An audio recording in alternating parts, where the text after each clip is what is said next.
ಬೆಂಗಳೂರಿನ ಹಿರಿಯ ವಕೀಲರಾದ ಸದಾಶಿವರೆಡ್ಡಿ ರವರ ಮೇಲೆ ನಡೆಸಿರುವ ಮಾರಣಾಂತಿಕ ಹಲ್ಲೆಯನ್ನು ಖಂಡಿಸಿ ವಕೀಲರು ಪಾಂಡವಪುರದಲ್ಲಿ ನ್ಯಾಯಾಲಯದ ಕಲಾಪ ಬಹಿಷ್ಕರಿಸಿ ತೋಳಿಗೆ ಕೆಂಪು ಪಟ್ಟಿ ಧರಿಸಿ ಮೌನ ಪ್ರತಿಭಟನೆ ನಡೆಸಿದರು.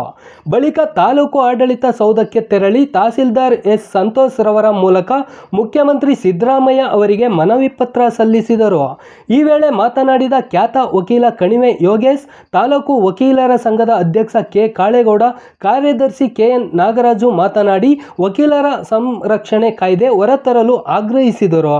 ಇದಕ್ಕೂ ಮೊದಲು ಪಾಂಡವಪುರ ವಕೀಲರ ಸಂಘದ ಸರ್ವ ಸದಸ್ಯರ ಸಭೆ ಕರೆದು ಕೂಲಂಕುಷವಾಗಿ ಚರ್ಚಿಸಿ ಶೀಘ್ರವೇ ವಕೀಲರ ಸಂರಕ್ಷಣೆ ಕಾಯ್ದೆ ಹೊರತರುವಂತೆ ಸರ್ಕಾರವನ್ನು ಒತ್ತಾಯಿಸಿ ಸರ್ಕಾರಕ್ಕೆ ಮನವಿ ಸಲ್ಲಿಸಲಾಗುತ್ತಿದ್ದು, ಈ ಕೂಡಲೇ ಸೂಕ್ತ ಕ್ರಮ ವಹಿಸಬೇಕೆಂದು ಸರ್ಕಾರವನ್ನು ಒತ್ತಾಯಿಸಿದರು. ಪ್ರತಿಭಟನೆಯಲ್ಲಿ ವಕೀಲರಾದ T V. Dayananda, K M. Raghavendra, D. Seenaiah, N M. Suresh, Nuggalli Kumar, Pandavapura Santhosh, Balu, Sridhar, Pushpalatha, Umashankar, G B. Suresh ಇತರರಿದ್ದರು.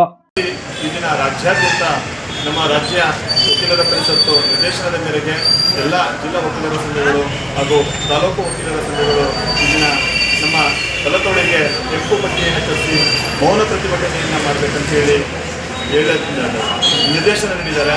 ಆ ಸಂಬಂಧವಾಗಿ ನಾವು ಏನು ಮೌನ ಪ್ರತಿಭಟನೆಯನ್ನು ಮಾಡಿ ಸಂಬಂಧಪಟ್ಟಂಥ ತಹಸೀಲ್ದಾರ್ ಮೂಲಕ ಮಾನ್ಯ ಮುಖ್ಯಮಂತ್ರಿಗಳಿಗೆ ಈ ಕೂಡಲೇ ಶೀಘ್ರವೇ ಕಠಿಣವಾದ ವಕೀಲರ ಸಂರಕ್ಷಣಾ ಕಾಯ್ದೆಯನ್ನು ಜಾರಿಗೆ ತರಬೇಕು ಅಂತ ಹೇಳಿ ನಾವು ಸಂಬಂಧಪಟ್ಟಂಥ ತಹಸೀಲ್ದಾರ್ ಮೂಲಕ ಮಾನ್ಯ ಮುಖ್ಯಮಂತ್ರಿಗಳಿಗೆ ಮನವಿಯನ್ನು ಸಲ್ಲಿಸ್ತಾ ಇದ್ದೀವಿ.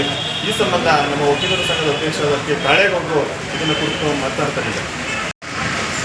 ಕರ್ನಾಟಕ ವಕೀಲರ ಪರಿಷತ್ತು ನಮಗೆ ಏನು ಕರೆ ಕೊಟ್ಟಿತ್ತು, ಇವತ್ತು ಮೌನ ಪ್ರತಿಭಟನೆಯನ್ನು ಎಲ್ಲ ತಾಲೂಕು ಕಚೇರಿ, ಜಿಲ್ಲಾ ಕಚೇರಿಗಳ ಮುಂದೆ ಮಾಡಬೇಕಂತೇಳಿ, ಅದೇ ರೀತಿ ಇವತ್ತು ನಮ್ಮ ಪಾಂಡವಪುರ ವಕೀಲರ ಸಂಘದಿಂದನೂ ಕೂಡ ಏನು ಸದಾಶಿವರೆಡ್ಡಿಯವರ ಮೇಲೆ ಮಾರಣಾಂತಿಕ ಹಲ್ಲೆ ಆಗಿದೆ, ಅದನ್ನು ಖಂಡಿಸಿ ಇವತ್ತು ತಹಸೀಲ್ದಾರ್ ಮುಖಾಂತರ ಮನವಿಯನ್ನು ಸಲ್ಲಿಸ್ತಾ ಇದ್ದೀವಿ. ನಾವು ಸರ್ಕಾರಕ್ಕೆ ಆಗ್ರಹ ಮಾಡೋದಿಷ್ಟೇ, ತಪ್ಪಿತಸ್ಥರನ್ನು ತಕ್ಷಣ ಬಂಧಿಸಬೇಕು, ಅವರನ್ನು ಈ ರಾಜ್ಯದಿಂದ ಗಡೀಪಾರು ಮಾಡಬೇಕು. ಒಬ್ಬ ಹಿರಿಯ ವಕೀಲರು, ಭಾರತೀಯ ವಕೀಲರ ಪರಿಷತ್ತಿನ ಸಹ ಅಧ್ಯಕ್ಷರಾಗಿದ್ದಂಥವರು ಮತ್ತು ಹಾಲಿ ವಕೀಲರ ಕರ್ನಾಟಕ ವಕೀಲರ ಪರಿಷತ್ತಿನ ಸದಸ್ಯರು ಕೂಡ ಆದಂಥ ಇಂಥ ಹಿರಿಯ ವಕೀಲರ ಮೇಲೆ ಹಲ್ಲೆ ಮಾಡಿರುವಂಥದ್ದು ಭಾಳ ಖಂಡನೀಯ. ಈ ವಿಚಾರವಾಗಿ ನಾವು ತೀವ್ರವಾಗಿ ಸಂಗತಿಯನ್ನು ಖಂಡಿಸ್ತೇವೆ. ಅದೇ ರೀತಿ ಸರ್ಕಾರಕ್ಕೆ ನಮ್ಮ ಆಗ್ರಹ, ವಕೀಲರಿಗೆ ಸೂಕ್ತ ರಕ್ಷಣೆ ನೀಡಬೇಕು ಮತ್ತು ತಕ್ಷಣ ವಕೀಲರ ಸಂರಕ್ಷಣಾ ಕಾಯ್ದೆಯನ್ನು ಜಾರಿಗೊಳಿಸಬೇಕು ಅಂತೇಳಿ ಸರ್ಕಾರಕ್ಕೆ ಮನವಿ ಸಲ್ಲಿಸುವ ಮೂಲಕ ನಾವು ಇವತ್ತು ಮೌನ ಪ್ರತಿಭಟನೆಯನ್ನು ನಡೆಸ್ತಾ ಇದ್ದೀವಿ. ಕಣಿವೆ ಯೋಗೇಶ್ವರ್ ಅವರು ಒಂದೆರಡು ಮಾತುಗಳನ್ನ ಆಳ್ವಿಕೆ ಮಾಡ್ತಾ ಇರ್ತಕ್ಕಂಥ ಏನು ಕಾಂಗ್ರೆಸ್ ಸರ್ಕಾರ ಇದೆಯೋ, ಇವತ್ತು ರಾಜ್ಯದಲ್ಲಿ ವಕೀಲ ಸಮುದಾಯದ ಮೇಲೆ ಕೇಸ್ ಕೊಡೋ ನೆಪದಲ್ಲಿ ಕಚೇರಿಗೆ ನುಗ್ಗಿ ಹಲ್ಲೆಯನ್ನು ಮಾಡ್ತಾ ಇರ್ತಕ್ಕಂಥದ್ದು, ನಡೆದಾರಿನಲ್ಲಿ ಹಿಡಿದು ಕೊಲೆ ಮಾಡ್ತಕ್ಕಂಥದ್ದು, ಅದೇ ರೀತಿಯಾಗಿ ಅವೇಳನಕಾರಿಯಾಗಿ ನಡೀತಕ್ಕಂಥದ್ದು, ಈ ಎಲ್ಲ ಪ್ರಕರಣಗಳು ದಿನನಿತ್ಯ ನಡೀತಾ ಇದ್ರೂ ಕೂಡ ಸನ್ಮಾನ್ಯ ಆಳ್ವಿಕೆ ಮಾಡ್ತಾ ಇರ್ತಕ್ಕಂಥ ಸರ್ಕಾರ ವಕೀಲರ ಕಾಯ್ದೆಯನ್ನು ಇದುವರೆಗೂ ಕೂಡ ಜಾರಿ ಮಾಡಿಲ್ಲ. ಸನ್ಮಾನ್ಯ ಮುಖ್ಯಮಂತ್ರಿಗಳೇ, ಪೊಲೀಸ್ ಕಾಯ್ದೆ ಜಾರಿ ಮಾಡಿದ್ದೀರಿ, ಹ್ಯೂಮನ್ ರೈಟ್ಸ್ ಜಾರಿ ಮಾಡಿದ್ದೀರಿ, ಅಟ್ರಾಸಿಟಿ ಜಾರಿ ಮಾಡಿದ್ದೀರಿ, ವೈದ್ಯಕೀಯ ಕಾಯ್ದೆ ಜಾರಿ ಮಾಡಿದ್ದೀರಿ, ಎಲ್ಲ ಸಿವಿಲ್ ರೈಟ್ಸ್ ಕಾಯ್ದೆ ಜಾರಿ ಮಾಡಿದ್ದೀರಿ, ಮನೆ ನೆಟ್ಟರಕ್ಷಣೆ ಮಸೂದೆ ತಂದಿದ್ದೀರಿ, ಗೋಹತ್ಯೆ ನಿಷೇಧ ಕಾಯ್ದೆ ಜಾರಿ ತಂದಿದ್ದೀರಿ. ಆದರೆ ಸ್ವಾಮಿ, ನೀವು ಭ್ರಷ್ಟಾಚಾರ ಮಾಡಿದಾಗ, ನೀವು ಜೈಲಿಗೆ ಹೋದಾಗ, ನೀವು ಕೊಲೆ ಸುಳ್ಳು ಸಿಗಾಕೊಂಡಿದ್ದ ಸಂದರ್ಭದಲ್ಲಿ ನಿಮ್ಮ ರಕ್ಷಣೆ ಮಾಡ್ತಕ್ಕಂಥವರು ವಕೀಲರು.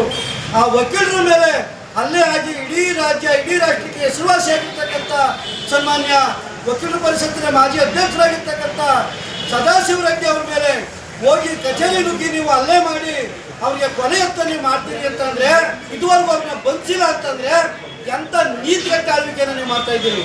ಈ ಕೂಡಲೇ ನಾವು ರಾಜ್ಯವ್ಯಾಪಿ ಚಳವಳಿಗಳನ್ನು ಇದುವರೆಗೂ ಕೂಡ ಮಾಡ್ತಾ ಬಂದಿದ್ದೀವಿ, ವಕೀಲರ ಕಾಯ್ದೆ ಜಾರಿ ಮಾಡಿ ಅಂತ. ಇದುವರೆಗೂ ಕೂಡ ನೀವು ಜಾರಿ ಮಾಡಲಿಕ್ಕಾಗಿಲ್ಲ.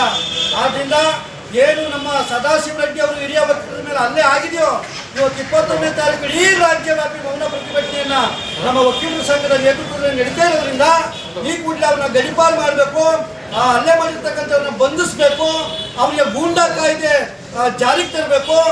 ಅವರು ಯಾರೂ ಕೂಡ ವಕೀಲರು ವಕಾಲತ್ ಆಗಬಾರ್ದು ಅಂತಕ್ಕಂಥ ಆಲೋಚನೆಯನ್ನು ಇಟ್ಕೊಂಡು ಸರ್ಕಾರಕ್ಕೆ ಸನ್ಮಾನ್ಯ ಮುಖ್ಯಮಂತ್ರಿಗಳಿಗೆ ಮಾನ್ಯ ದಂಡಾಧಿಕಾರಿಗಳ ಮುಖಾಂತರವಾಗಿ ನಾವು ಒಂದು ಮನವಿಯನ್ನು ಸಲ್ಲಿಸ್ತಾ ಇದ್ದೀವಿ.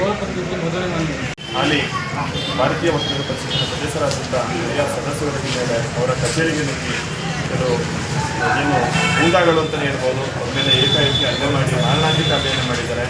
ಆ ಸಂಬಂಧ ಈ ನಮ್ಮ ರಾಜ್ಯ ವಕೀಲರ ಪರಿಷತ್ತಿನ ನಿರ್ದೇಶನದ ಮೇರೆಗೆ ಕರೆಕೊಟ್ಟ ಮೇರೆಗೆ ಎಲ್ಲ ವಕೀಲರ ಸಂಘಗಳು, ತಾಲೂಕು ವಕೀಲರು ಸಂಬಂಧಪಟ್ಟಂಥ ತಹಸೀಲ್ದಾರ್ ಮೂಲಕ ಮಾನ್ಯ ರಾಜ್ಯ ಸರ್ಕಾರಕ್ಕೆ ಈ ಕೂಡಲೇ ಅವರನ್ನು ಬಂಧಿಸಿ ಅವರ ವಿರುದ್ಧ ಗೂಂಡಾ ಕಾಯ್ದೆ ಪ್ರಕರಣವನ್ನು ದಾಖಲಿಸಿ ಅವರು ಗಿಳಿಪಾರು ಮಾಡಬೇಕು.